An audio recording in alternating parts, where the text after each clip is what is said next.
Olá, tudo bem? Você sabia que o ronco e a apneia do sono pode se apresentar de diversas maneiras? Meu nome é Fernando Mariano e eu vou te contar sobre os principais perfis de pacientes que nos procuram para avaliar o ronco e a apneia. O primeiro é o homem jovem que nega o problema, aquele paciente que ronca bastante e que encara que o ronco só é um barulho que incomoda as outras pessoas. Segundo perfil é dos pacientes homens de meia idade que já tem muita sonolência durante o dia.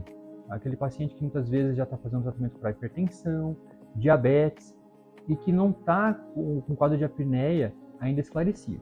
Temos também as mulheres jovens, por exemplo, que se vergonham demais do ronco intenso e acabam se privando de viagens, acabam se privando de dividir quarto com amigas ou colegas de trabalho e também viram motivo de chacota durante o ambiente familiar.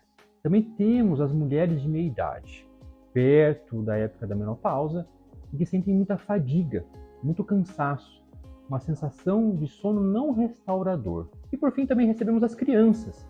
Os pais trazem a criança que ronca bastante, tem um sono muito agitado, chuta as cobertas, os lençóis, e a principal queixa, a principal situação que se encontra durante o dia é uma irritabilidade. Muitas dessas crianças têm problema de crescimento e são investigadas para hiperatividade.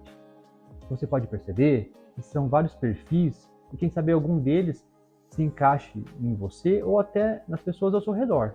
O importante é saber que tem investigação, nós temos a polissonografia, inclusive a polissonografia domiciliar, que é feita em casa, e temos vários tratamentos que se encaixam para cada perfil, desde cirurgia, equipamentos noturnos, fonoterapia, enfim.